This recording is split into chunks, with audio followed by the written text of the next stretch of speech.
Welcome to Khyathi connects. MLC Kavitha Delhi నుంచి తిరిగి వచ్చారు. గత 2 రోజులుగా కలకలం రేపుతున్న లేఖ గురించి మాట్లాడారు. ఆ లేఖ తను రాసిందే. తన తండ్రికి ప్రస్తుత పరిస్థితి గురించి చెప్పడానికి మాత్రమే ఆ లేఖ రాసినట్టు ఆమె స్పష్టత ఇచ్చారు.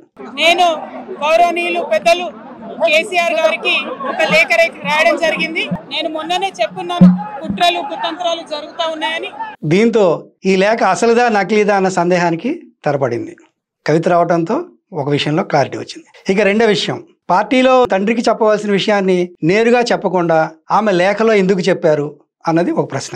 దానికి కూడా ఆమె సమాధానం చెప్పారు. మా నాన్నకి ఇలా లేఖలు రాయటం మామూలే. రైతోత్సవ సభ సందర్భంగా నాకు వచ్చిన ఫీడ్బ్యాక్ని మా నాన్నకి చెప్పాను.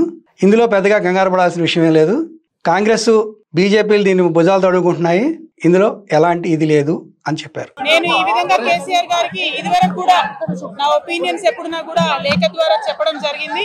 అయితే ఈ లేఖ ఈ విషయం అంతా చూసుకొని కాంగ్రెస్ బీజేపీ పార్టీలు బాగా సంబరపడుతున్నట్టున్నాయి. ఇది ఒక విషయం. మరో విషయం ఏంటంటే, నేను పార్టీ అధ్యక్షుడు కేసీఆర్ కి రాసిన లేఖ ఎలా బయటకు వచ్చింది, ఎందుకు బయటకు వచ్చింది, అది కూడా నేను లేనప్పుడు ఎందుకు బయటకు వచ్చింది, ఎవరో కోవర్ట్లు ఉన్నారు దీన్ని కావాలనే బయట పెట్టారు అని ఒక ఆరోపణ చేశారు. దాంతో బీఆర్ఎస్లో కోవర్ట్లు ఎవరు అని ఒక చర్చ జరుగుతోంది. ఆమె ఇంకో మాట కూడా అన్నారు, కేసీఆర్ కూతురుగా నాకే ప్రవేశం లేనప్పుడు పార్టీలో మిగతా వాళ్ళ పరిస్థితి ఏంటి అన్న సందేహాన్ని, అన్న ప్రశ్నని ఆమె లేవనేశారు. అలాగే కేసీఆర్ నాయకత్వం పట్ల ఆమె విశ్వాసాన్ని ప్రకటించారు. కేసీఆర్ పాలనలో ప్రభుత్వం అభివృద్ధి చెందిందని చెప్పారు, పార్టీ ముందుకెళ్ళిందని చెప్పారు. కేసీఆర్ని మేమంతా దేవుళ్ళలో చూస్తున్నాము అన్నారు. ఇక్కడ వరకు ఓకే.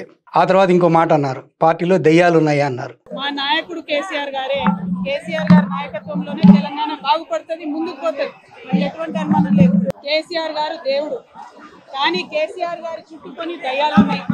వాళ్ళ వల్ల చాలా నష్టం జరుగుతున్నది. ఇప్పుడు తెలంగాణ రాజకీయాల్లో 2 ప్రశ్నలు తలెత్తుతున్నాయి. ప్రతిపక్షాలు దీని గురించి మాట్లాడుతున్నాయి. బీఆర్ఎస్లో కోవర్ట్లు ఎవరు అనేది మొదటిదైతే, రెండోది దెయ్యం ఎవరు అని. కేసీఆర్ అవకాశాలన్నింటినీ తన కొడుకు కేటీఆర్ కట్టబెట్టడం ద్వారా కవిత అసంతృప్తికి గురవుతున్నారు అనే అభిప్రాయం ఆయా వర్గాల్లో ఉంది. కవితలో కూడా ఈ అభిప్రాయం ఉంది అనే ప్రచారాన్ని గత 2 రోజులుగా చాలామంది చేస్తున్నారు. ఈ నేపథ్యంలోనే ఆమె కేటీఆర్ను ఉద్దేశించే ఈ వ్యాఖ్యలు చేశారు అని బహిరంగంగా చెప్తున్నారు. మంత్రి సీతక్క మాట్లాడారు, ఆమె ఇదే విషయాన్ని ప్రస్తావించారు. అలాగే బీజేపీ నాయకులు కూడా మాట్లాడారు. ఈ తండ్రి కూతుళ్ళు ఒక రకంగా నాటకం ఆడుతున్నారని కూడా వాళ్ళు విమర్శించారు. ఈ విమర్శలు దాడి పెరుగుతోందే తప్ప తగ్గట్లేదు. అయితే ఈ కలకలం నేపథ్యంలో కవిత ఒక రాజకీయ పార్టీ ప్రారంభించే అవకాశం ఉంది, ప్రారంభిస్తారు ఖచ్చితంగా అని ఆయా వర్గాలు చెప్తున్నాయి. సో దీనికి వాళ్ళు చెప్తున్న ఉదాహరణలు ఏంటంటే, కవిత ఢిల్లీ నుంచి రాగానే ఆమె స్వాగతం చెప్పడానికి తెలంగాణ జాగృతి కార్యకర్తలు భారీ ఎత్తున ఎయిర్పోర్ట్కి వచ్చారు. అలాగే వాళ్ళు సామాజిక తెలంగాణకు సంబంధించిన ప్లకార్డులు అనండి, ఇంకేదైనా అనకండి, వాటిని ప్రదర్శించారు. ఆయా ప్లకార్డుల్లో కానీ ఆయా వీటిల్లో కానీ ఎక్కడా కూడా కేటీఆర్ కానీ హరీష్ రావు కానీ వాళ్ళ ఫోటోలు చిత్రాలు లాంటివి ఏమీ లేవు. అంటే ఆమె వీళ్ళిద్దరికీ భిన్నంగా తనదైన మార్గంలో తనదైన ఒక రాజకీయ భూమిక కోసం ప్రయత్నిస్తున్నారు అన్న సంకేతాలు ఇచ్చినట్టుగా విశ్లేషకులు చెప్తున్నారు. ఇది ఇవాళ జరగచ్చు, వెంటనే ఆమె ఈ నిర్ణయం ప్రకటించకపోవచ్చు, కానీ ఖచ్చితంగా ఆమె రాజకీయ పార్టీ పెడతారు అన్న అభిప్రాయాన్ని వ్యక్తం చేస్తున్నారు. ఇదే విషయాన్ని నిన్న బీజేపీ ఎంపీ రఘునందన్ రావు గారు మాట్లాడారు. ఆమె సొంతంగా పార్టీ పెడతారు, ఆ తర్వాత పార్టీని కాంగ్రెస్లో విలీనం చేస్తారు అని చెప్పారు. ఇది ఒక అంశం. సో కవిత తిరిగి వచ్చిన తర్వాత ఒక క్లారిటీ అయితే వచ్చింది, కానీ లేఖకు సంబంధించిన కలకలం మాత్రం తగ్గట్లేదు. ఈ నేపథ్యంలో ఈరోజు కేటీఆర్ విలేకరుల సమావేశంలో మాట్లాడారు. నేరుగా పార్టీ అంతర్గత విషయాల్ని లేఖ ద్వారా కాకుండా వ్యక్తిగతంగా చెప్పుంటే బాగుండేది అని ఒక అభిప్రాయం వ్యక్తం చేశారు. అలాగని ఆమె కవిత పేరును ప్రస్తావించలేదు.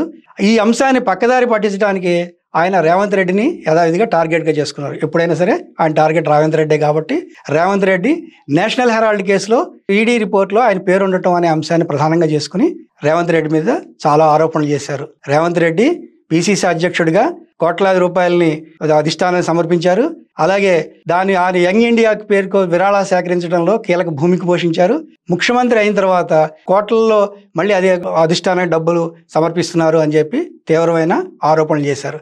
అలాగే తెలంగాణకి పట్టిన శని దయ్యం అనే మాటల్ని ఆయన ఉపయోగించారు. సో బీఆర్ఎస్లో దయ్యం ఎవరు అనే చాలా మంది ఆయన వైపు ప్రస్తావిస్తుండగా ఆయన ఈ దయ్యం అనే అంశాన్ని రేవంత్ రెడ్డి వైపుకి మళ్లించారు. రేవంత్ రెడ్డి మీద దృష్టి పెట్టారు. సో ఈ కలకలం ఇప్పటికీ ఆగేటట్టుగా లేదు. దీన్ని బీఆర్ఎస్ని లక్ష్యంగా చేసుకుని బీజేపీ, కాంగ్రెస్లు మాటల దాడికి పాల్పడుతున్నాయి. సో కవిత ఏం చేస్తారు, ఏ రకంగా తన రాజకీయ జీవితాన్ని కొత్తగా ప్రారంభిస్తారా, లేదా యథావిధిగా బీఆర్ఎస్లో తను ఉంటూ తెలంగాణ జాగృతి కార్యక్రమాలను ముందుకు తీసుకెళ్తారా అనే విషయాన్ని మనం ముందుగానే మనకి అర్థం కాదు. అయితే ఆమె ఒక తనదైన శైలిలో, బహుశా ఇంతకుముందు ఢిల్లీ మద్యం స్కామ్లో శిక్ష అనుభవించి కొంతకాలం తెరమరుగయ్యి ఇంకా రాజకీయాల్లో ఆమె ఉండరేమో అన్న నేపథ్యంలో మళ్ళీ తిరిగి పునరుజ్జీవం పొందడానికి ఒక రకమైన ఒక ఇమేజ్ని సృష్టించుకోవడానికి ఒక ప్లాట్ఫామ్ కోసం ఎదురు చూస్తున్నారు అన్న విషయాన్ని మనం అర్థం చేసుకోవచ్చు. సో దానికి ఆమె సామాజిక తెలంగాణ అన్న కొత్త పల్లవిని అందుకున్నారు. సో సామాజిక తెలంగాణ అనే పేరుతో ఆమె మళ్ళీ ఒక ఇమేజ్ని సృష్టించడానికి, అలాగే బీసీలను ఆకర్షించడానికి ఒక కొత్త ఎత్తుగడకి రూపకల్పన చేసినట్టుగా భావించవచ్చు. దీని వెనుక కేసీఆర్ ఉండొచ్చు, కేటీఆర్ ఉండొచ్చు. మొత్తం బీఆర్ఎస్ పార్టీ ఒక అనుకూలంగా, ఒక వ్యూహంగా, ఒక మహిళా శక్తిగా ఆమెను రూపొందించాలన్న వ్యూహం కూడా ఇందులో ఉండొచ్చు. ఒకవైపు కేసులు, రకరకాల కేసుల్లో బీఆర్ఎస్ ప్రభుత్వం ఉక్కిరిబిక్కిరవుతోంది. తాజాగా కాళేశ్వరం అవకతవకలకు సంబంధించి పీసీ ఘోష్ కమిటీ విచారణకి కేసీఆర్ హాజరు కావాల్సి ఉంది. ఈ నేపథ్యంలో ఈ అంశాన్ని పక్కదోవ పట్టించడానికి, ఒక చర్చకి లేవదీయడానికి కవితని ఒక అస్త్రంగా వాడుకున్నారన్న అభిప్రాయాన్ని కూడా చాలామంది వ్యక్తం చేస్తున్నారు. అయితే చూడాలి రాబోయే రోజుల్లో ఇది ఎలాంటి మలుపులు తిరుగుతుంది అనేది తెలిస్తే తప్ప మనం దీనిపైన వ్యాఖ్యానం చేయటం కుదరదు. దీనిపైన మీ అభిప్రాయాలని, సూచనల్ని మాకు తెలియజేయండి. Thank you.